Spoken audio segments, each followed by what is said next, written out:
Olá, seja bem-vindo ao meu canal. Meu nome é Angela Natel e se você comemora, Feliz Natal. Se não comemora, não tem problema, porque o Natal realmente é fruto de muita coisa misturada junto, né, no liquidificador.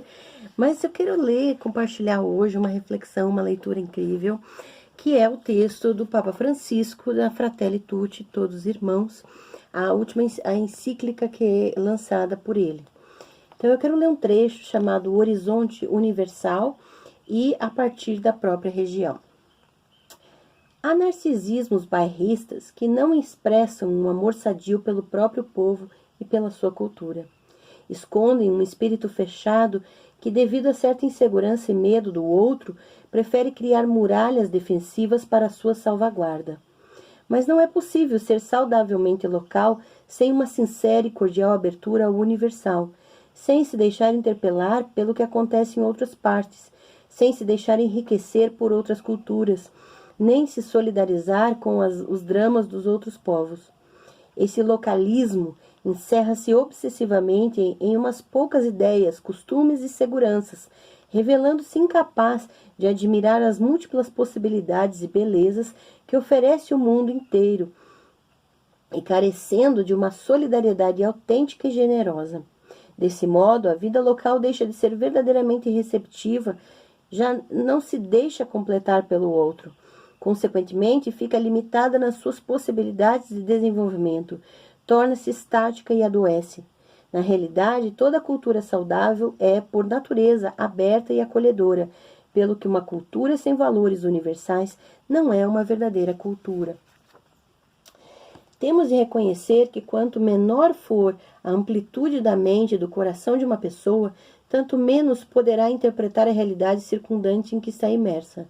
Sem o relacionamento e o confronto com quem é diferente, torna-se difícil ter um conhecimento claro e completo de si mesmo e de sua terra, uma vez que as outras culturas não constituem inimigos de quem seja preciso defender-se, mas reflexos distintos da riqueza inexaurível da vida humana. Ao olhar para si mesmo do ponto de vista do outro, de quem é diferente, cada um pode reconhecer melhor as peculiaridades da sua própria pessoa e cultura, as suas riquezas, possibilidades e limites. A experiência que se realiza em um lugar deve desenvolver-se ora em contraste, ora em sintonia com as experiências de outras pessoas que vivem em contextos culturais diversos. Na realidade, uma sã abertura nunca ameaça a identidade, porque ao enriquecer-se com elementos de outros lugares, uma cultura viva não faz uma cópia, nem mera repetição, mas integra as novidades segundo modalidades próprias. Isso provoca o nascimento de uma nova síntese, que em última análise beneficia a todos, uma vez que a cultura de que provém essas contribuições acaba por ser também enriquecida. Por isso, exortei os povos nativos a cuidarem das suas próprias raízes e culturas ancestrais, mas esclarecendo que não era minha intenção propor um indigenismo completamente fechado, ahistórico, estático, que se negue a toda e qualquer forma de mestiçagem, pois a própria identidade cultural aprofunda-se e enriquece-se no diálogo com os que são diferentes, e o modo autêntico de a conservar não é em isolamento que empobrece. O mundo cresce e enche-se de nova beleza graças às sucessivas sínteses que se produzem entre culturas abertas, fora de qualquer imposição cultural.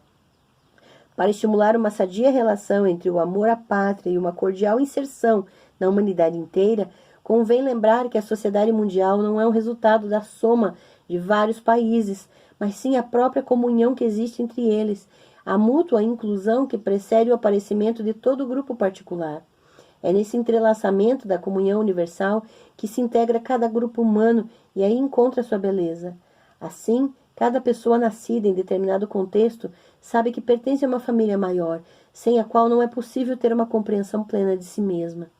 Essa abordagem exige, em última análise, que se aceite com alegria que nenhum povo, nenhuma cultura, nenhum indivíduo pode obter tudo de si mesmo. Os outros são constitutivamente necessários para a construção de uma vida plena. A consciência do limite ou da exiguidade, longe de ser uma ameaça, torna-se a chave segundo a qual sonhar e elaborar um projeto comum. Com efeito, o homem é ser fronteiriço que não tem qualquer fronteira. graças ao intercâmbio regional, a partir do qual os países mais frágeis se abrem ao mundo inteiro, é possível fazer com que as particularidades não se diluam na universalidade. Uma adequada e autêntica abertura ao mundo pressupõe a capacidade de se abrir ao vizinho em uma família de nações.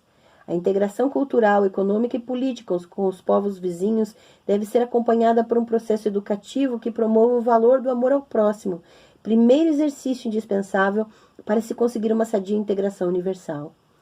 Em alguns bairros populares, vive-se ainda aquele espírito de vizinhança, segundo o qual cada um sente espontaneamente o dever de acompanhar e ajudar o vizinho. Nos lugares que conservam tais valores comunitários, as relações de proximidade são marcadas pela gratuidade, solidariedade e reciprocidade, partindo do sentido de um nós do bairro. Oxalá fosse possível viver isso também entre países vizinhos, com a capacidade de construir uma vizinhança cordial entre os seus povos. Mas as visões individualistas traduzem-se nas relações entre países. O risco de viver protegendo-nos uns dos outros, vendo os outros como concorrentes ou inimigos perigosos, é transferido para um relacionamento com povos da região. Talvez tenhamos sido educados nesse medo e nessa desconfiança. Existem países poderosos e empresas grandes que lucram com esse isolamento e preferem negociar com cada país separadamente. Entretanto, para os países pequenos ou pobres, abre-se a possibilidade de alcançar acordos regionais com seus vizinhos, que lhes permitam negociar em bloco, evitando tornar-se segmentos marginais e dependentes das grandes potências. Hoje, nenhum Estado nacional isolado é capaz de garantir o bem comum da própria população. Essa reflexão do Papa Francisco tem sido extremamente necessária, principalmente em períodos, em movimentos e períodos de transição, para quem quer o fim do Estado, o fim dos governos, né? E a solidariedade, a reciprocidade, a gratuidade nas relações, tanto individuais quanto coletivas, é importantíssimo para a sobrevivência dos povos. E principalmente a valorização do outro sem impor que há mudanças ou colonizar mentes, epistemologias, formas de entender e interpretar o mundo. Então fica aqui a dica deste fim de ano, uma importante reflexão. Indico que você leia, busque esse texto, está disponível online na internet, a Fratelli Tutti, e é uma encíclica que é para todos, independente de sua fé, independente de sua posição social. Fica aqui a dica da leitura, boas reflexões, boas leituras, não deixe de ler e de se encher de conhecimento nesse final de ano. Vamos construir conhecimento juntos. Grande abraço e Feliz Natal!